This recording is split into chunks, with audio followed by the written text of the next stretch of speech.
Hi friends, welcome to the UPSC PCS forum. पिछले class में हमने स्टार्ट किया था हिस्ट्री ऑफ साउथ इंडिया के बारे में और हमें इसमें देखा था हमने पांड्यस, चोला, चेरा के बारे में। हमने देखा था कि 3 संगम हुए थे किसके टाइम पे? पांड्यस के टाइम पे। वो कहाँ कहाँ पे हुए थे? मदुरई। सेकेंड हुआ था कपाडापुरम। थर्ड हुआ था आपका मदुरई में। और वो फॉलोअर थे ब्राह्मणिज्म के। और तमिल जो थी उनकी ऑफिशियल लैंग्वेज हुआ करती थी, ऑल्दो वो फॉलो करते थे वैदिक सेक्रीफाइसेस को, लेकिन संस्कृत जो था उनका ऑफिशियल लैंग्वेज नहीं हुआ करता था। ठीक है, उसके बाद हमने चोला, चेरा के बारे में पढ़ा। चोला के जो इंपॉर्टेंट किंग्स थे वो थे करिकल थे। ठीक है, और चेरा को केरला पुत्रा भी कहा जाता है। केरला पुत्रा एज ए मेंशन है अशोका इंस्क्रिप्शन में। सत्यपुत्रा के बारे में भी मेंशन है, लेकिन अभी तक ये क्लियर नहीं हुआ कि सत्यपुत्रा एक्चुअली कहाँ किसको कहा गया। माना जाता है शायद चेरा को ही कहा जाता है। ठीक है, अभी हम देखेंगे इकोनॉमी के बारे में। और इसके पहले मैं आपको बोलूँगी प्लीज़ फ्रेंड्स, अगर आपने चैनल को शेयर एंड सब्सक्राइब नहीं किया है तो चैनल को जरूर शेयर एंड सब्सक्राइब करें। चलिए स्टार्ट करते 14th नंबर क्वेश्चन से। From the excavation of which ancient sites information has gathered regarding the brisk trade relation between India and Rome during the early centuries of Christian era? Madurai, Tamralipti, Tondi, Arikamedu. हमें बताना है कि कौन सा जो पोर्ट्स है, एंशियंट साइट्स है, जहाँ से हमें पता चलता है कि इंडिया और रोम के बीच में ट्रेड होता था अर्ली क्रिश्चियन पीरियड में। तो वह है अरिकामेडू, जो कि पुडुचेरी का एक इंपॉर्टेंट प्लेस है, पोर्ट है। वहाँ से हमें पता चलता है कि वहाँ के बीच में, दोनों के बीच में ट्रेड हुआ करता था। ठीक है, अरिकामेडू इंपॉर्टेंट ट्रेडिंग साइट है और हैबिटेशन साइट है किसका? रोमन्स का। और ये लोकेटेड है ईस्टर्न कोस्ट पे, पुडुचेरी के ईस्टर्न कोस्ट पे लोकेटेड है ये। और ये रिवील्स करता है रोमन आर्टिफैक्ट्स के बारे में। और ये नॉन था पेरिप्लस ऑफ इरिथ्रियन सी के जो ऑथर थे उनको एज ए पाडुको के रूप में। तो ये भी आप ध्यान रखेंगे। नेक्स्ट क्वेश्चन देख लेते हैं 15th number. In the context of economy history of South India who were Masattuvan. तो मसाटोवन कौन थे? अगर हम इकोनॉमिक हिस्ट्री देखें साउथ इंडिया का, मोवेंडर हमने देखा था कि मोवेंडर किसको बताते हैं, तो वो 3 चीफ जो है चोला, चेरा और पांड्यस के बारे में बताता है मोवेंडर, जो कि संगम में मेंशन किया गया। यहाँ पे पूछा जा रहा है मसाटोवन किसके बारे में डिस्कस करते हैं? तो वो डिस्कस करते हैं successful merchants, textile exporter, guilds of foreign exporter, money exchanger. तो वो है सक्सेसफुल मर्चेंट। मसाटोवन सक्सेसफुल मर्चेंट्स को कहा जाता था, और तमिल में और सेठीज और सतवनस कहा जाता था प्रकृत में, जो हमने पहले भी देखा था। ठीक है, गुप्ता पोस्ट गुप्ता एज में हमने काफी देखा था। मसाटोवन जो थे वो स्पेशलाइज थे किसमें? इनलैंड ट्रेड और एक्सटर्नल ट्रेड में। दोनों ही इनलैंड ट्रेड और एक्सटर्नल ट्रेड में वो एक्सपर्ट थे, स्पेशलाइज थे। और बहुत सारे गुड्स जो थे उनके द्वारा कैरी किए जाते थे एक प्लेस से दूसरे प्लेस तक, जैसे कि salt, stone, timber, medicinal plants का हाई डिमांड था कहाँ पे? रोमन एम्पायर में। ठीक है, और इसके साथ साथ टेक्सटाइल का भी होता था। देखा था हमने कि क्लॉथ्स का इंपॉर्टेंट सेंटर था ओरायूर। ठीक है, और वो ट्रांसपोर्ट होता था to from Arabian Sea to the Mediterranean Sea. आपको पता होगा कि ये है आपका अरेबियन सी और ये है आपका बे ऑफ बंगाल। ठीक है, 16th नंबर क्वेश्चन देखते हैं। Consider the following statement: the word of rice, ginger, cinnamon, and several other articles in Greek language were derived from Telugu languages. Pariars were agricultural laborer specializing in animal skin. हमें बताना है कौन सा statement जो है यहाँ पे incorrect है। तो द वर्ड राइस जो है, ginger, cinnamon, several other article जो कि ग्रीक में है, वो डिराइव होते हैं तमिल लैंग्वेज से, तेलुगु लैंग्वेज से डिराइव नहीं होते, और इसलिए हमारा फर्स्ट स्टेटमेंट जो है वो इनकरेक्ट हो जाता है। परियार जो थे वो एग्रीकल्चरल लेबरर थे, जो कि स्पेशलाइज थे किसमें? एनिमल स्किल्स में। ऑप्शन नंबर फर्स्ट हो जाएगा हमारा इनकरेक्ट, स्टेटमेंट फर्स्ट हो जाएगा इनकरेक्ट। तो द तमिल जो थे वो ट्रेड करते थे ग्रीक्स और हेलेनिस्टिक किंगडम से, इजिप्ट और अरेबिया के ऑन वन साइड, और सेकेंड साइड हुआ मलय आर्कीपेलागो से चाइना के साथ भी ट्रेड करते थे। और as a result of trade rice, ginger, cinnamon और सेवरल जो आर्टिकल्स थे ग्रीक लैंग्वेज में वो डिराइव हुए थे तमिल लैंग्वेज से। 17th नंबर क्वेश्चन देख लेते हैं। Which among the following step were undertaken by the rulers of three ancient Tamil kingdoms to promote and protect trade with the foreign kingdoms. तो उन्होंने क्या किया था अपने ट्रेड को प्रोटेक्ट करने के लिए तीन जो एंशियंट तमिल किंगडम्स है, पांड्या, चेरा, चोला। तो देखते पहला है appointment of custom officials, regular collection of transit duties, embassy to the foreign kingdoms, all of the above. हमें बताना है यहाँ पे क्या सही है। तो ये तीनों ही करेक्ट है। क्या क्या? कस्टम्स ऑफिशियल को उन्होंने अपॉइंट किया था, दूसरा रेगुलर कलेक्शन करते थे वो, transit duties, embassy foreign kingdoms में भेजा करते थे। तो तीनों ही बिल्कुल सही बात है और हमारा ऑप्शन नंबर इसलिए हो जाएगा डी। जो तीन तमिल किंगडम थे जैसे कि चोला, चेरा, पांड्या, वो ट्रेड कॉन्स्टिट्यूट करते थे और इनके इनकम का सोर्स भी क्या था? ट्रेड हुआ करता था। जैसे कि हमने देखा था मगधन पीरियड में मेनली जो इनकम का सोर्स क्या होता था, पोस्ट मगधन में मेनली इनकम का सोर्स आपका क्या होता था? एग्रीकल्चर। लेकिन संगम पीरियड में इनकम का जो सोर्स हुआ करता था वो एग्रीकल्चर नहीं होकर क्या हुआ करता था? ट्रेड हुआ करता था। ठीक है। और जो रूलर्स थे वो सेवरल स्टेप लिए थे प्रोटेक्ट करने के लिए, प्रमोट करने के लिए ट्रेड को। ठीक है। जैसे कि कस्टम्स ऑफिशियल को अपॉइंट किए थे, वो क्या काम करते थे? चेक एंट्री और एग्जिट सब लोग। कस्टम्स आपको पता होगा कस्टम ड्यूटी अभी भी लगती है। ठीक है। Officials were appointed to collect transit duties on the regular basis और वो अपने एम्बेसीज को भी सेंड करते थे इजिप्ट और चाइना में। 18th नंबर क्वेश्चन देख लेते हैं। Consider the following statement with reference to the source of royal revenue in the three ancient kingdoms. और इसके रिगार्डिंग हमें बताना है यहाँ पे कौन सा जो है वो इनकरेक्ट स्टेटमेंट है। Both internal and external trade constituted the chief source of royal revenue. Spoils of war also contributed to the income of royal treasury. As land was not fertile, agricultural income was not taxed. ऐसा बिल्कुल भी नहीं था कि agriculture income जो था वो tax नहीं होते थे। आपको पता है कावेरी रिवर जो है वो फ्लो करते हैं और कावेरी रिवर हाईली फर्टाइल है, तो बिल्कुल एग्रीकल्चर इनकम भी आता था। थर्ड नंबर ऑप्शन जो हो जाता है हमारा इनकरेक्ट हो जाता है। बाकी ट्रेड तो इम्पोर्टेंट सोर्स था ही उनके इनकम का, रेवेन्यू का। और spoils of war also contribute to the royal treasury. तो 1 और 2 तो सही है, थर्ड स्टेटमेंट जो हो जाता है हमारा इनकरेक्ट हो जाता है और यहाँ पे इनकरेक्ट स्टेटमेंट ही पूछा जा रहा था। ऑप्शन नंबर डी हो जाएगा करेक्ट। एज टेरिटरी एडजॉइन जो कावेरी रिवर का एडजॉइन वो फर्टाइल थी और लैंड रेवेन्यू वहां से लिया जाता था।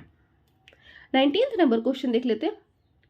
Consider the following assertion and reason and choose the correct code. तो करेक्ट कोड हमें चूज करने यहाँ पे many Roman gold coins belonging to the 1st and 2nd century AD have been discovered in South India.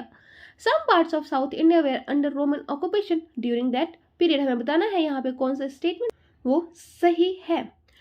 तो many Roman gold coins belonging to the 1st and 2nd century AD had been discovered in South India। बिल्कुल जो trade था, जो balance of trade था, हमने पहले भी देखा था गुप्ता पोस्ट गुप्ता के टाइम पे कि जो बैलेंस ऑफ ट्रेड था वो मेनली जो था वो इंडियंस के इसमें था, इंडियंस के मतलब रोमन्स के अगेंस्ट और इंडियंस के फेवर्स में हुआ करता था। और ये बिल्कुल सही बात है कि बहुत सारे जो रोमन गोल्ड और सिल्वर कॉइन्स है वो मिले हैं साउथ इंडिया से। Some parts of the South India were under Roman occupation during that period। नहीं, ऐसा तो कुछ एविडेंस देखने को नहीं मिलता है। और एक चीज था कि अरिकामेडू जो था, जो कि ईस्टर्न इंडिया पे जो पुडुचेरी में पड़ता है, वहाँ पे रोमन जो ट्रेडर्स थे उनका सेटलमेंट देखने को मिलता है। तो रीजन जो हमारा करेक्ट नहीं होता है, एशर्सन जो हो जाता है हमारा करेक्ट है, तो ऑप्शन नंबर सी हो जाता है करेक्ट। तो एक बार एक्सप्लेनेशन में देख लेते हैं कि 1st और 2nd century AD में जो ट्रेड होता है रोमन एम्पायर के साथ फ्लरिश करता है वो, और मेनली संगम किंग्स के द्वारा चोला, चेरा और पांड्या वो फेवर में रहता है इंडिया के। तो बैलेंस ऑफ जो ट्रेड होता है वो फेवर में रहते हैं इंडिया के, और इसलिए हमें बहुत सारे गोल्ड और सिल्वर कॉइन जो रोमन्स के होते हैं वो हमें देखने को मिलता है साउथ इंडिया से। एक्सकेवेशन हुआ है एंशिएंट साइट जैसे कि अरिकामेडू, मुजरिस, यहाँ पे large number of Roman coins हमें देखने को मिलते हैं। लेकिन कोई भी एविडेंस ये सजेस्ट नहीं करता है रोमन्स की जो टेरिटरीज थी वो साउथ इंडिया में थी। ऑल्दो जो मतलब मोस्टली ऑक्युपाइड रीजन था, जो ट्रेडर्स थे वो कहाँ पे?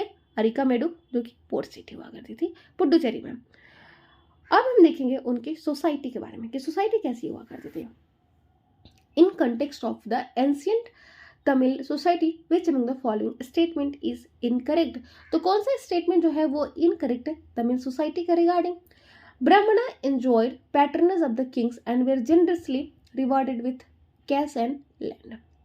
The ruling class had marriage relation with the families of the rich peasants. Social inequality was not present in the Tamil society in the Sangam age. The acute caste distinction as practiced in the northern India was absent in ancient Tamil society. हमें बताना है यहाँ पे कौन सा जो statement है वो करेक्ट नहीं है। तो हाँ, ब्राह्मण जो है वो एंजॉय करते थे। हमने देखा था कि वैदिक सेक्रीफाइसेस को प्रमोट किया जा रहा था, तो ब्राह्मण जो है वो पैटर्न्स एंजॉय कर रहे थे किंग्स का, और जनरल से उनको रिवॉर्ड भी किया जाता था कैश और लैंड से। बिल्कुल सही है।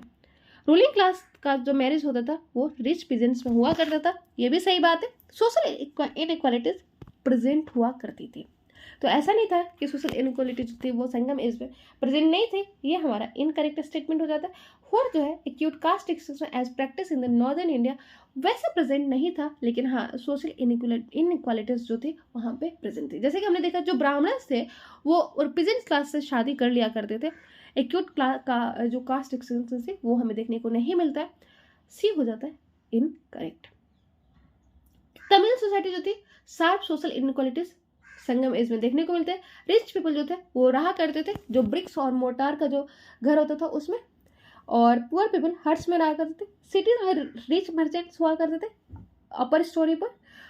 बट ऐसा नहीं था, ये क्लियर नहीं था कि वेदर राइट्स और religion were used to maintain social inequalities. तो मतलब ऐसा जैसे नॉर्थ इंडिया में था वैदिक सेक्रीफाइसेस और जो भी मतलब वेदा से रिलेटेड या सेक्रीफाइसेस रिलेटेड रिचुअल्स कस्टम्स ये जितने सारे थे वो ब्राह्मणस के द्वारा किए जाते थे, क्षत्रिय के द्वारा किए जाते थे, लेकिन शूद्रस के द्वारा नहीं किया जाता। तो ऐसा कुछ इनइक्वालिटीज टाइप देखने को मिलता है, ऐसा कुछ क्लियर नहीं होता है। ठीक है, 21 देखते।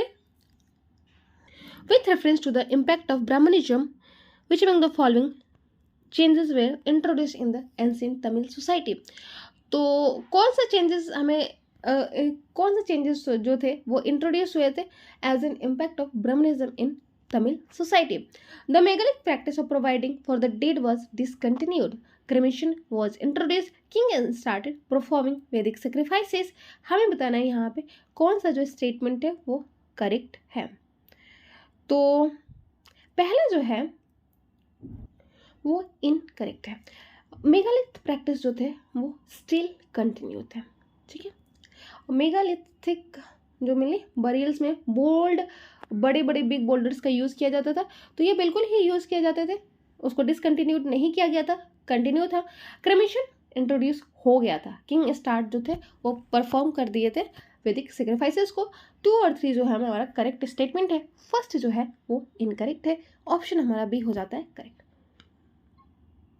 तो चेंजेस कौन कौन से मेंशन किए गए थे इम्पैक्ट ऑफ ब्राह्मणिज्म में? क्रेमेशन इंट्रोड्यूस हो गया था तमिल सोसाइटी में। संगम एरा में ब्राह्मणिकल इन्फ्लुएंस जो था वो स्मॉल पार्ट ऑफ टेरिटरी तक ही कन्फाइन था, मेनली अपर लेवल जो अपर क्लास की जो सोसाइटी थी उनके लेवल पे। वैदिक सेक्रीफाइसेस भी स्टार्ट हो गई थी। जो किंग्स थे वो वैदिक सेक्रीफाइसेस स्टार्ट कर दिए थे, जो कि फॉलोअर हुआ करते थे किसके? वेदास के। वर्शिप ऑफ विष्णु जो था वो भी मेंशन हो गया था, वो भी स्टार्ट हो गया था। बट ये इंट्रोड्यूस नहीं, मतलब ऐसा कुछ नहीं था कि वो डिसकंटिन्यू कर देता था मेगालिथिक टाइप ऑफ बरियल्स को। 22 नंबर क्वेश्चन देख लेते हैं, और ये मैच ऑफ द फॉलोइंग है, हमें बताना है कौन किससे मैच करता है। और यहाँ दिया हुआ है social classes in Tamil literature और उनका डिस्क्रिप्शन दिया हुआ है किसको क्या कहा जाता था। तो Enadi Vellalas Kadaisiyar Arasar ruling class member of lowest class specialising in agriculture operation rich peasants captains of army. हमें बताना है कौन सा स्टेटमेंट जो है वो मतलब कौन किससे मैच करता है। तो ऑब्वियसली इनाडी जो है वो आर्मी से रिलेटेड हुआ करते थे, जो चीफ आर्मी हुआ कैप्टन्स ऑफ आर्मी हुआ करती थी उनको इनाडी बोला जाता था। वेलालास जो थे वो कौन हुआ करते थे? वो आपका members of lowest class specialising in agriculture operation. वो अरासर जो थे वो रूलिंग क्लास हुआ करती थी। डी का आपका 1 हो जाएगा। और कदाई शियार जो थे वो रिच पीजेंट्स हुआ करते थे, तो हमारा ऑप्शन नंबर डी हो जाता है करेक्ट।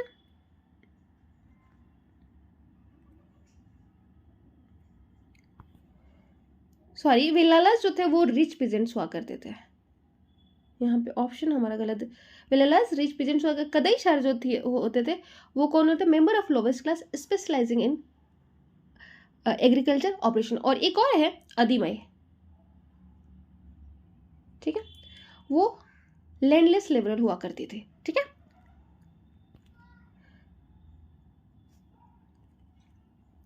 अधिमय लैंडलेस लेबरर हुआ करती थी। तो इनाडी कौन होते थे? कैप्टन्स ऑफ आर्मी हुआ करती थी। विलालास आपका members of lowest class specialising in agriculture operation. Kadaisiyar आपकी होती थी, सॉरी, विलालास रिच पीजेंट्स हुआ करते थे। कदी से ही आपके member of lowest class specialising agriculture operation. और आरासा जो हुआ करती थी रूलिंग क्लास में। तो इनाडी किसको कहते थे? कैप्टन्स ऑफ आर्मी के लिए यूज कर स्पेशल सेरेमनी किया जाता था जो इंडिकेटिव था वॉरियर क्लास का संगम एज में। विलालास जो थे वो फोर्थ क्लास थे किसके? संगम एज के। और वो परफॉर्म करते थे पीजेंटली, पीजेंट की तरह परफॉर्म और डिवाइडेड फर्दर डिवाइड थे रिच और पुअर रीजन्स में। कदैसियर थे वो लोवेस्ट क्लास थे और वो एग्रीकल्चर वर्क्स को क्या करते थे? अरासर, अरासर कौन हुआ करते थे? अरासर जो थे वो रूलिंग क्लास हुआ करते थे और उनका ये मैरिज रिलेशन हुआ करता था फोर कास्ट जो विलालास होते थे उनके साथ। 23 नंबर क्वेश्चन देख लेते। Consider the following assertion and reason and choose the correct code. हमें बताना है यहाँ पे कौन सा जो कोड है वो सही है। The Kshatriyas and Vaisyas appear as a regular varnas in Sangam text.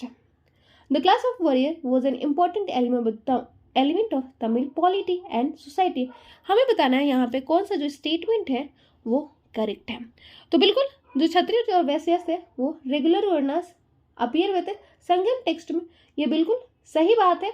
और क्लास ऑफ वॉरियर जो था वो इंपॉर्टेंट एलिमेंट था तमिल पॉलिटी और सोसाइटी में, ये भी बिल्कुल सही बात है। लेकिन बी जो है वो आपको करेक्ट एक्सप्लेनेशन नहीं बताता है। दोनों ही ऑप्शन अपने अपने जगह पे करेक्ट है, ठीक है।